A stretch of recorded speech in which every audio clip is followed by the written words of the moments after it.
Minister Dr Kgosientsho Ramokgopa, he's on an oversight visit at the Arnot Power Station in Mpumalanga today. Newzroom Afrika's Nqobile Madlala is joining the electricity minister, and you're standing by to tell us what's happening at this hour and what you've observed throughout the course of the day, Nqobile. Well, yes, Dudu. In fact, the minister has emphasized on the importance of trying to eliminate load shedding and has basically asked the workers here to work together to make sure that they eliminate this load shedding, just talking about the impact that it has had in the economy, the growth and so on. So he has tried to basically paint a picture how load shedding has essentially affected the area. But of course, I now want to move towards him to try and get those answers. We do understand that at the moment he's still with some of the people that are assisting him. And Minister, I mean, we understand that there's a lot that you have highlighted, economy being one of the areas that you see that it has been affected because of load shedding. Can you perhaps explain to us how you hope that labor as well as the workers are going to work together to ensure that this economy is not affected? Well, this is the second round of my visits to the various power stations. The first one was to do what I call a diagnostic report, just try and understand the nature of the problem. They did share with me what the issues are and what some of the solutions are. And we were able to generate a report, take to cabinet to say perhaps the following interventions can help. And those have been put in place. So we are here today to do two things. First is just to express our appreciation at the workers at Eskom for the amount of effort and work they've put to ensure that we survive what was a difficult winter. Of course, we had load shedding, but we didn't reach proportions that we had projected ourselves. But also to say that this is not sufficient. I think we need to do a whole lot more. And now I'm bringing it down to a station level. I mean, take Arnold for an example.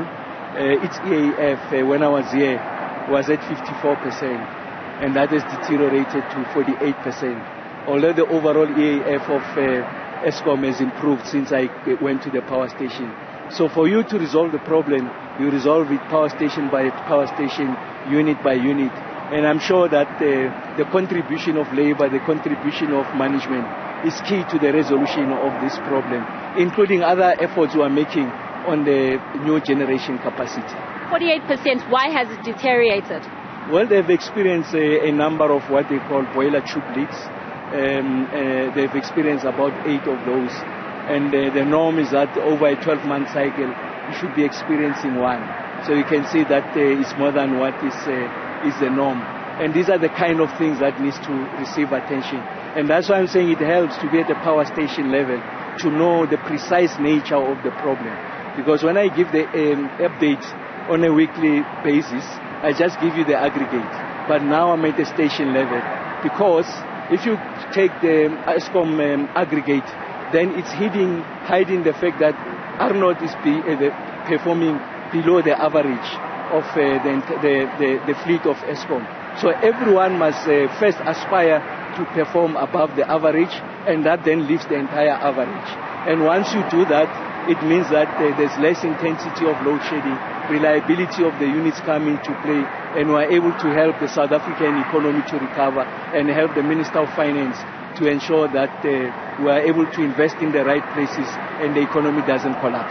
Minister, load shedding, you had put 31st of December as one of the dates where you want to eliminate load shedding. Stand to be corrected, but are you then on track with eliminating load shedding? We are on track to reducing significantly the intensity of load shedding. Of course, we had a period of 8 days of no load shedding, and then we hit a snag where we had 11 units that were out as a result of boiler tube leaks. Those units are coming back. So it's important that we maintain the reliability of these units so that we are able to restore and maintain the credibility of our efforts and the ability of Eskom to resolve this challenge. And of course, we are expecting the Kusile Unit 2 to come on stream by the 3rd week of November, Unit 5 by the 3rd week of December. But that's not sufficient. We need additional generation capacity, especially our renewable energy sources. Because the Eskom fleet alone won't resolve load shedding and secure energy security.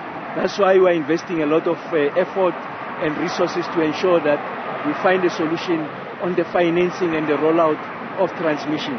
So we need upward of 390 billion rands. The ESCOM balance sheet won't be able to carry that.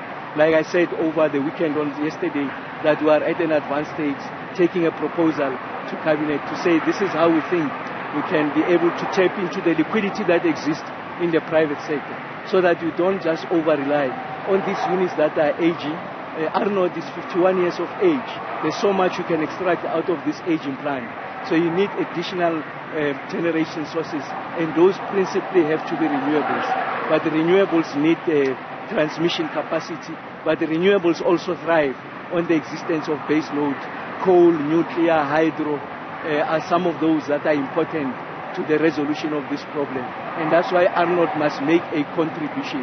So we're not looking at the stations in aggregate, we're looking at individual stations, the interventions we are making to ensure that we are able to improve the overall performance of ESCOM in addition to new generating capacity. And of course, you're going to be going to various power stations. What are you expecting, especially in Kusile and Medupi? Well, Kusile, the picture is known, I must say. The units have come back much earlier. Unit 4 came back after a planned maintenance. Unit 1 and 3 are now on load. Unit 2 is coming on load third week. Medupi, we know Unit 4 will come sometime in May of next year. So the issues around what I call the mid-sized power stations, you are Mata, you are Letabo, those are the ones, you are Tutuka, those are the ones that are key to help us to go over the fence. And that's why there's going to be special focus on those. The big ones, we know what the issues are, relatively under control, and we are focusing on the mid-sized ones.